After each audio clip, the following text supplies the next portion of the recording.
Thank you very much for the kind introduction. You are quite right. I have not yet adjusted to these icy conditions, having slipped about 3 times already and have had to be rescued once today by the ambassador, which was not the most auspicious start to my time here in Trondheim.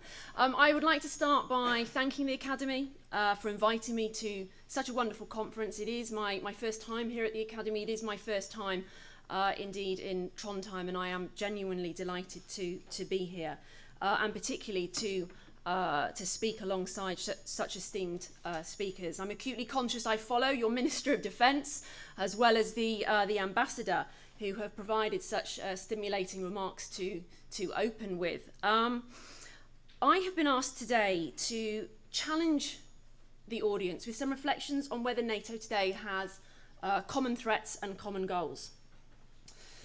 And this is, I would put it to you, a deceptively simple question. NATO is an alliance, and alliances are organised around threats to member state security. And this understanding of NATO has always been central to its history as a military alliance that was designed to counter the threat from the Soviet Union.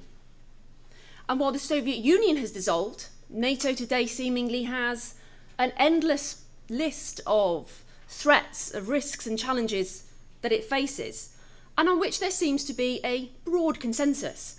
There is a broad consensus that a resurgent Russia, that the emergence of Islamic State, and indeed what one might argue is a zone of instability that extends from the Baltics through the Black Sea to the Middle East and North Africa, poses a very, very real threat to the future of European security and stability. The alliance also seems to have a set of broad goals on which it can agree: preserving and protecting European security, projecting democratic norms and values beyond the Euro-Atlantic zone, providing a forum for political dialogue within the transatlantic community, as well as with partners and non-member states beyond the Euro-Atlantic zone.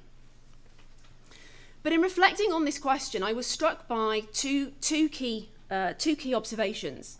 The first is that arguably one of the central challenges NATO faces today are the divergent geostrategic priorities and preferences that its member states have. And this is a reflection not only of the nature of the security environment that NATO inhabits today, which is very different to that during the Cold War. It's also a problem of NATO's own making, inasmuch as NATO has expanded to bring in new member states, a process that has indeed been central to NATO's transformation and its success. But in so doing, it has brought more shades of opinion into the alliance, and so made the task of generating strategic consensus that much more difficult. And secondly, in proving that it has been able to sustain itself for some 25 years beyond the threat for which it was formed, NATO has in so many ways defied history. And this act of defiance, I think, is central to understanding exactly what NATO is today and what it exists for. And as a scholar, it's certainly these kinds of questions that animate me in studying the alliance. So in seeking to answer the question as to whether NATO has common threats and goals, I intend to offer some reflections not only on some of the specific challenges, including Russia and Islamic State, but also to reflect upon the way in which NATO's evolution over the past 25 years has forced scholars, commentators and policymakers to really redefine our understanding of what NATO is. It would be tempting to begin by arguing that Russia's actions in the Crimea and the Ukraine constitute not only a common threat for NATO today, but indeed can be understood as a transformative moment for an alliance that had lost its way, militarily exhausted by a decade of liberal nation building. Indeed, when viewed in the context of the wider arc of NATO's post-Cold War trajectory, it is tempting to assert that the revival of Russian revanchism, if one can put it that way, has reanimated NATO. A reminder that despite its expeditionary missions in the Middle East, it remains a military alliance above all else, with a singular purpose, which is to provide for the collective defence of its member states. The substantive US and European military presence that we see now today in Eastern Europe the surveillance and reassurance measures in the Baltics, large-scale training and exercises in the Baltics, Ukraine and elsewhere, the naval sea patrols in the Black Sea. These are all very visible manifestations of NATO in its purest form as a military alliance. And in this view, one might argue that the reconstitution of an old threat is taking NATO back to a future of conventional defence, deterrence and reassurance. Indeed, well before Putin's actions in Crimea, debate on the alliance's future in a post-ISAF era had already begun coalescing around a consensus that NATO would return home in both a physical and a conceptual sense. And there were two main drivers that we can identify behind this consensus. The first was the newfound assertiveness in Russia's foreign and security policy that became most evident from 2007 onwards. Many NATO allies in the East, sensing a potential threat from Russia, as we know, began calling for reassurance measures and expressing concern as to the potential degradation of NATO's collective defence and Article 5 functions. And second, the withdrawal from Afghanistan that was formally initiated in 2010 also appeared to mark the end of a decade in which it seemed that NATO's global ambitions had come to exceed the political will of many of its member states. And so the end of ISAF, the end of what some termed the era of big operations, thus seemed to raise the need to reinvent the wheel once again, to reinvent NATO's rationale. And the first driver, Russia's assertiveness in its foreign and security policy, seemed to provide an obvious answer to the question posed by the second, the end of NATO's ISAF mission. Collective defence provided, or seemed to provide, a sound basis for the alliance's enduring relevance over the coming years. And such a narrative had a certain appeal. It frames a story of NATO that once was lost but now is found. An alliance that was blinded by liberal misadventures in Afghanistan and Iraq, but restored through the resurgence of a common foe and a renewed sense of purpose. Perhaps in the annexation of Crimea, Putin then has come to remind NATO of why it came to be in the first place, reanimating NATO's own sense of self-purpose and meaning. But I find this narrative troubling for reasons I would like to share. First, it has the tendency to over-exaggerate the importance of common threats in sustaining the alliance, the idea that NATO needs common threats if it is to endure and persist. And second, it does risk becoming something of a self-fulfilling prophecy that ensnares NATO in a generational struggle that once again pits the West against Russia. But there is little doubt that this notion of NATO's homecoming had a certain political logic to it, because by refocusing on the re-emergence of a common threat, the alliance had a renewed strategic focus, and this has been, of course, evident over the last year, and particularly through the Wales summit, and a basis for shoring up alliance solidarity and unity that had so suffered in the course of its mission in Afghanistan. So could we therefore argue that in redoing defence, NATO is relearning what it is? As a scholar of NATO, this focus and this question on threats both intrigues and frustrates me in equal measure. It intrigues me because I think it touches on what are quite existential questions as to just what NATO is in a 21st century context, what it exists for. It might seem remarkable that some 25 years after the end of the Cold War, scholars are continuing to line the pages of international relations journals debating this question, but debate it we do. As one scholar put it in 2008, rather crudely, he said, "The nature of the beast is as contested as ever." But it also frustrates me because there is an assumption that threats are the only glue that binds NATO together. And it risks painting what is, I think, a narrow version of NATO's history, one in which NATO's formation is explained solely with reference to the coming together of a group of states to defeat a common enemy. It risks romanticising the Cold War as an era of unalloyed unity, when in actual fact there were very real differences within the alliance as to how to contain and manage the threat from the Soviet Union. And it also risks missing the importance of the fact that NATO was as much about a self-conscious coming together of like-minded entities in the name of a common idea as it was about the threat from the Soviet Union. So by focusing on this question of threats and the need for threats, we risk not only falling into the potentially dangerous trap of viewing the current situation, the current crisis, as good for NATO, in as much as it serves as a reminder of what NATO should be doing, what it should really be. But I think we risk missing some of the nuances and complexities that are at work in sustaining and driving the alliance in the 21st century. I first became a scholar of NATO some 13 years ago, in 2003, when I began my doctoral research. And I was animated then by NATO's response to the attacks of 9/11 and the perception that emerged in some quarters that this would herald a new era for NATO in which it would once again coalesce around a common threat that would unite member states after what some had seen as a decade of strategic drift through the 1990s. I was equally compelled as a student of American foreign policy in the Bush administration's own response to those many offers of help and solidarity that came from NATO members, in the face of a threat that, whilst it did not necessarily represent a direct threat to the territorial integrity of all member states, nevertheless seemed to have bound alliance members together again in a spirit of shared solidarity that was at least partly reminiscent of the Cold War. As we all know, what emerged following that time was a very tense and turbulent period in NATO's history, as the alliance sought to grapple with the implications of the attacks for its role in international security, and as the policy choices that flowed from Washington and elsewhere set the West and the alliance on what would prove to be a very divisive path.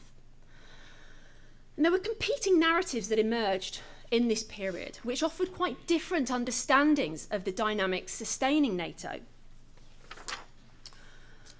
The first told a story of an alliance that was derailed by its interventions in Afghanistan, one in which the alliance had overreached politically.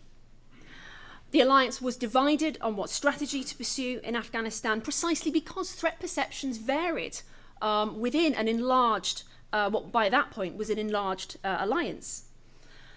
And there was a strategic dissonance because of those different threat perceptions, which filtered down to the operational and the tactical levels. And in doing what at times appeared to be counterinsurgency, what at other times appeared to be nation building, and what at other times appeared to be trying to do both at the same time, NATO became caught in something of an existential crisis. What began as an attempt to defeat the threat from Al-Qaeda seemed to transmogrify into the stabilisation of a failed state that prompted some intense soul-searching on both sides of the Atlantic. What was NATO trying to do in Afghanistan? Was it seeking to defeat a threat to member state security? Excuse me. Had it become sidetracked by trying to stabilise Afghanistan, projecting democratic norms and ideas? And what was the relationship between the two? Was in fact the stabilisation, and indeed is the stabilisation, the long-term stabilisation of Afghanistan, essential to defeating the threat posed by Al-Qaeda and radical extremism?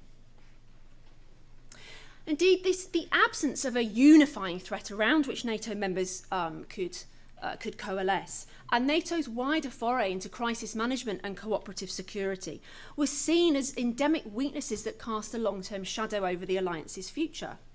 Many of you may be familiar with the now famously flawed predictions of what we call realist scholars of international relations, people like John Mearsheimer and Kenneth Waltz, who famously predicted that in the absence of a common threat, NATO would wither and die.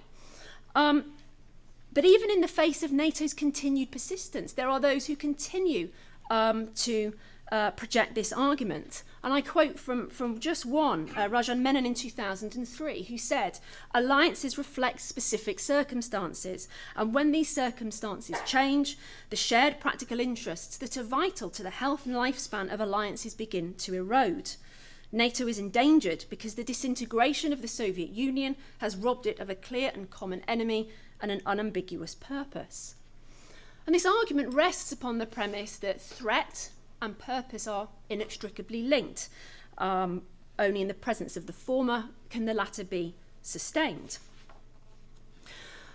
And further, common to this narrative was the argument that, okay, while NATO had taken on a myriad of different missions and tasks and goals, from enlargement to crisis management in the Balkans to the establishment of partnerships, anti-piracy missions, none of these effectively constituted a common purpose or a threat that could provide clarity to strategists and defence planners in the same way that the Soviet Union had. And so therefore we see in this narrative that the revival of Russian activism has somehow restored NATO today, because once again it gives the alliance a common threat. But there was a competing narrative in much of the discourse and the scholarship and the commentary on NATO that took some of these same premises, the absence of a common threat to NATO, its expansion into wider crisis management and cooperative security, and argued that NATO had indeed transformed itself into something entirely different, that it had in essence reconstituted itself to meet the needs of a changing security environment, that it had become or was becoming a global security provider. And this narrative was very much anchored in the new security discourse that has framed many of our debates and continues to frame many of our debates, many of our national security strategies. We live in an era of global, of non-traditional, of transnational, not only threats, but broader risks and challenges that are diffuse, hybrid, non-linear, interrelated, cross-cutting, that require holistic solutions encompassing all the levers of power. Viewed in this light, in other words, in light of the fundamental changes to the security environment that NATO inhabited during the end of the Cold War, NATO had little choice but to reposition itself away from a focus on threats and collective defence and towards being a much more complex security provider that was further enmeshed within a much wider web of both European security governance as well as a much broader international security architecture.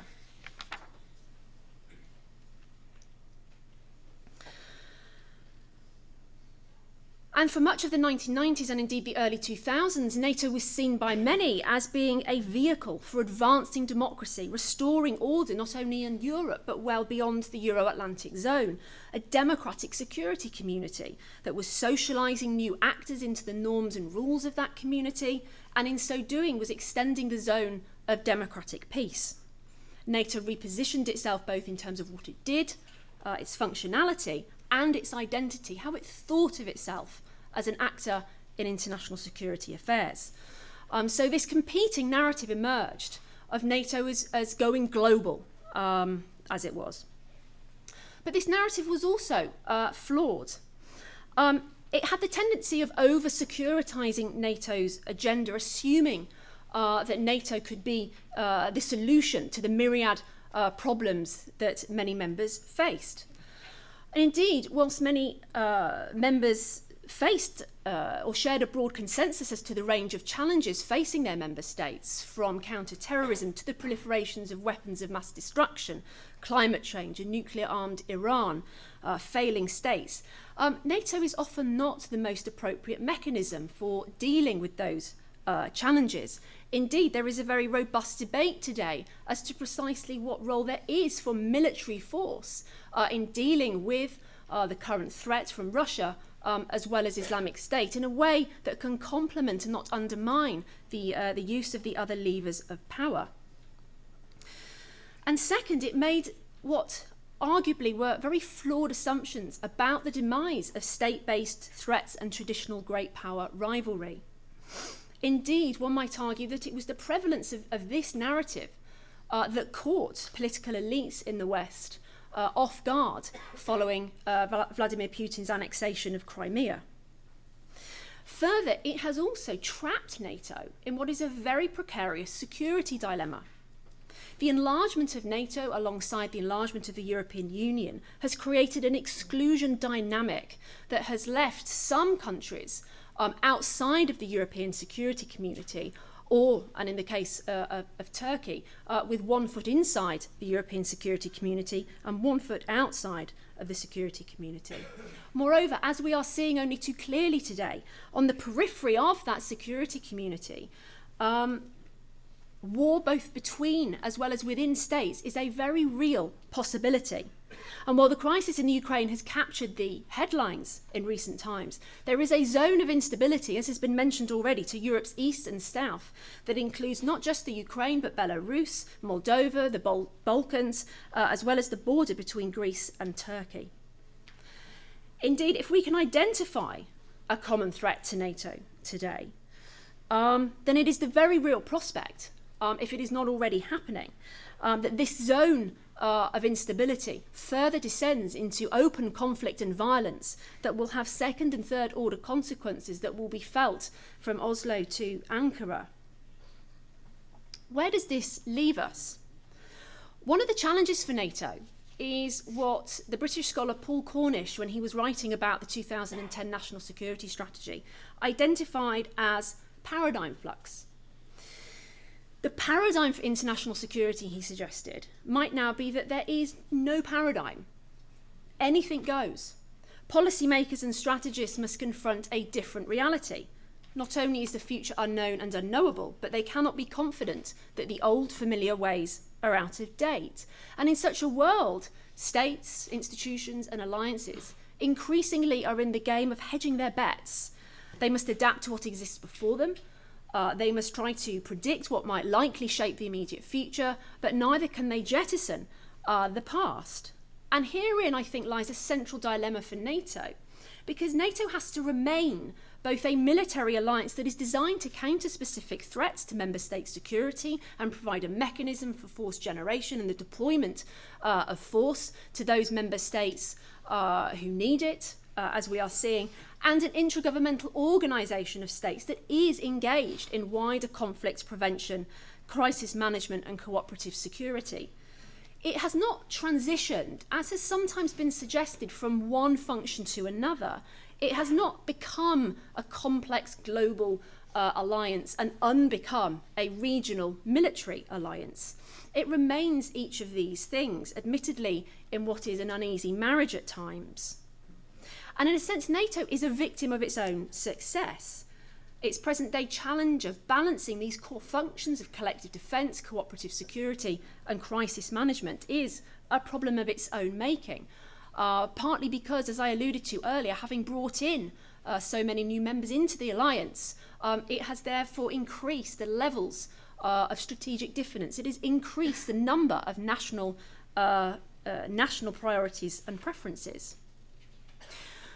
And the practical question for NATO lies in how it balances this multiplicity of roles and functions. NATO's Eastern and Baltic member states have always prioritised collective defence simply by virtue of their proximity to Russia in a way that others, the UK for example, simply have not done so. For southern allies, it is growing instability to Europe's south, particularly in the Middle East and North Africa, that is a more compelling concern. And the challenges in this region, from failing states to the emergence of Islamic State and refugee and migrant flows, demand continued investment in crisis management capabilities and in partnerships in the region. And lest we not forget, the US has some 10,000 troops and NATO some 4,000 troops continuing to be stationed in Afghanistan, where the emergence of Islamic State, the ongoing presence of Al-Qaeda and continuing attacks by the Taliban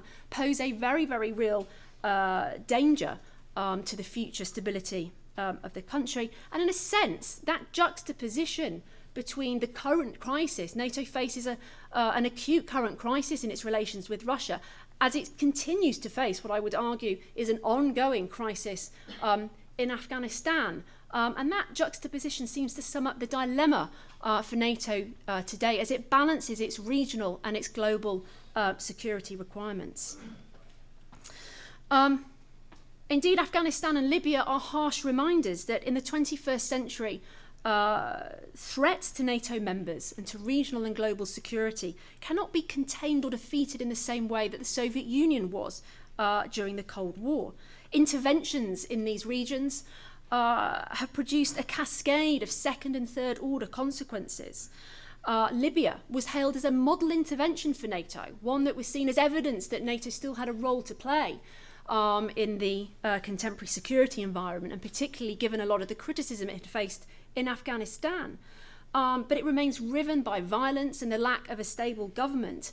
And indeed, Western powers have left a space in Libya in which militant Islam can flourish. And the consequences of this are causing yet more soul searching as to whether NATO may well have to re-intervene in Libya once again. It is not just, but it is also domestic politics matters in thinking about whether NATO should be intervening in conflicts like Libya, like Syria, for example. A decade of conflict has generated rising anti-war sentiment in many European states that has increasingly come to question the legitimacy of NATO's the West's liberal interventionism, and to recognise that the costs of intervention can often outweigh the benefits. We are also, however, having to confront, when it comes to Syria, that the costs of non-intervention have their own consequences. And in a sense, the West is trapped in a very wicked problem to intervene or not intervene, into which there is no easy answer. Few, of course, could have predicted the rise or the emergence of Islamic State in 2013 to the degree that we now see it today. But the costs of both the limited intervention in Libya and the non-intervention in Syria, with the exception of limited airstrikes, are today being felt more clearly and directly as Islamic State, as well as Al-Qaeda and other Islamic extremist groups build bases and increasingly project their influence across the entire region. There is, however, no consensus as to what role NATO should play when it comes to the current crisis in Syria or Islamic State. This is a question that is only likely to continue to dominate debate about the alliance, including in the run-up to the Warsaw Summit, particularly as the United States escalates its involvement in Syria. Indeed, NATO presently is arguably preoccupied by yet another of its core challenges, which is its relationship with Turkey. Turkey is in a very precarious position at the moment. It is a key NATO ally, but it is engaged in what might sabre rattling with Russia that risks, of course, dragging NATO potentially in to an Article 5 situation. At the same time, Turkey is supporting jihadist groups in the Syrian opposition that some have argued are just as bad, if not worse, than Islamic State. And all the while, NATO's attention is seemingly on Syria, Islamic State. We've just seen in the last couple of days the United States has requested that NATO deploy AWACS to the region. Putin appears to be increasing influence in the Ukraine. So, these differing national priorities and variations in threat perceptions, in the relative importance of certain tasks or goals, are part and parcel of what makes NATO the alliance that it is today. But I come back to the point I made at the start, which is that the challenge for NATO is in how it manages these divergent geostrategic priorities and preferences of its member states. My answer to this deceptively simple question is yes, but. Broadly speaking, NATO has common threats and goals on which all members can fundamentally agree. As I've said, the Russian resurgence, Islamic State, the zone of instability, there is a broad consensus, a shared agreement that this poses a very real threat to the future stability and security of Europe. But in some ways, the challenges NATO faces are as much internal as external. NATO's, what I would call its multiple personalities, it's this juggling act between these core roles of collective defence on the one hand and wider crisis management and cooperative security on the other. They are not problems to be overcome. It is not about returning to one core function over and above another, but to be managed by finding new and creative ways of accommodating intra-alliance divergences that allow for basic agreement over the central tasks and goals that the alliance should be pursuing as a whole, while providing forums and mechanisms that can facilitate groups of allies coming together for specific purposes. Let me just conclude on a note of optimism, because I think we are seeing, and indeed we have seen evidence over the last few years, that NATO is finding ways of accommodating these intra-alliance divergences and making them work for the alliance rather than against them. Consider Norway, which we've already, of course, heard about this afternoon. Norway has emerged as a key regional leader within NATO. Norway and indeed the Nordic nations are playing the leading role in helping provide for Baltic security, in generating a strategy and a focus for Arctic security. The UK and France are continuing to play a major lead role when it comes to power projection and the deployment of force in operations including Libya and Mali, and indeed airstrikes in Syria. Italy is another example of a small nation that is playing its part. While its military contribution to NATO's Libya operation was limited, it's an important ally on NATO's southern flank. It has played a leading role in the alliance's Mediterranean dialogue, and it is also a framework nation for Operation Resolute support in Afghanistan. And more widely, we might argue that the framework nation concept that has developed over the last few years is indicative that NATO recognises that the variations in national priorities and preferences should be made to work for the alliance rather than against it. And this, I would also argue, is of benefit to Washington, which increasingly is working with different clusters of allies at different times, according to need and according to context. It has worked increasingly closely with Norway and Denmark when it comes to Arctic security. It strengthened its bilateral cooperation with France as a key player in Africa.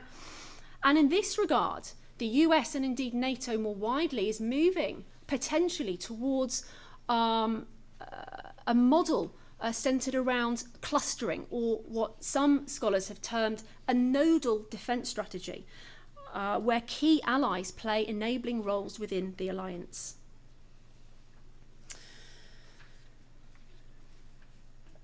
But of course, this presents its own challenges for NATO. How can NATO maintain its overall strategic cohesion in the 21st century as it evolves towards this model of clustering or sub-regionalism? This will require strong leadership both from NATO's allies as well as its member states, and a willingness to ensure that bilateral and sub-regional agreements are conducted within a broad NATO framework.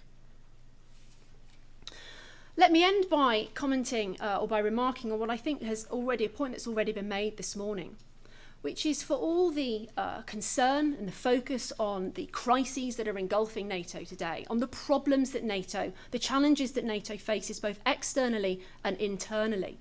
NATO has demonstrated since the end of the Cold War a remarkable capacity for self-renewal and self-reflection. The scholar Wallace Ties put it very succinctly when he said in 2009 that NATO, an alliance made up almost entirely of liberal democratic states, contains hidden strengths that have allowed it to overcome not just once, but again and again, the kind of internal disagreements that have destroyed virtually all prior and many contemporary alliances. I shall leave my remarks there. Thank you very much.